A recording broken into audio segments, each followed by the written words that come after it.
ভবিষ্যতে কি হবে তা নিয়তি ছাড়া কেউ বলতে পারে না। তবে ঠাকুরপো এখন আহত বাঘের মতন হয়ে আছে, অত সহজে আমাদের ছেড়ে দেবে না। প্রতিশোধ তো সে নেবেই, তবে সেটা কবে, কিভাবে, কোথায়, সে ঈশ্বর ছাড়া আর কেউ বলতে পারে না। আমাদের শুধু সতর্ক থাকতে হবে, ভয় পেলে চলবে না, শুধু সজাগ থাকতে হবে।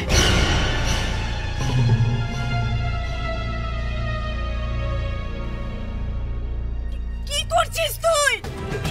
পাগল হলি? উনি তোর বাবা, তুই নিজের মাকে বিধবা করবি? তাই করবো আমি।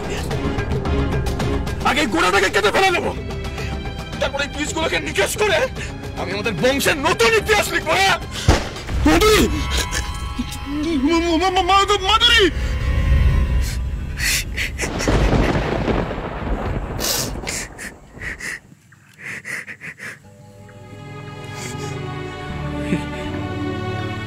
আমি কি করলাম?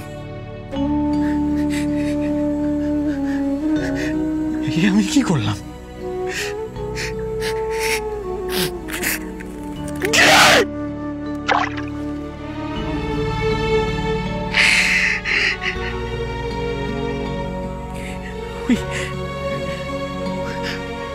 ওই শয়তান মেয়ে মানুষটার জন্য আমি আমার সব হারালাম। চন্ডী চন্ডী চন্ডী আমার জীবনে শনি হয়ে গেল। শনি আমার বাবার সাথে আমার সম্পর্ক খারাপ করলো, আমাকে সবার সামনে অপমান করলো, আমার মান সম্মান সবকিছু ধুলোয় মিশিয়ে দিল। আমার একমাত্র অবলম্বন, আমার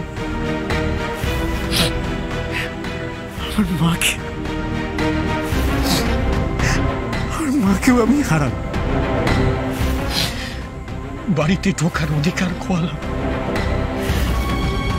এবার জমিদারিটাও হারাবো।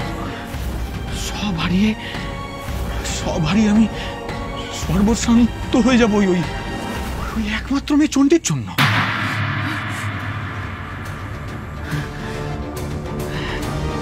কিন্তু যে সব হারায়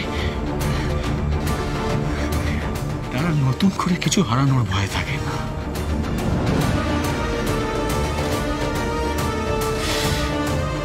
প্রতিশোধ তো আমি নেবই, কঠিন প্রতিশোধ নেব আমি, প্রাণে তো মারবই। তাতে সাম ধাম দণ্ডভেদ যা করতে হয় তাই প্রয়োগ করব,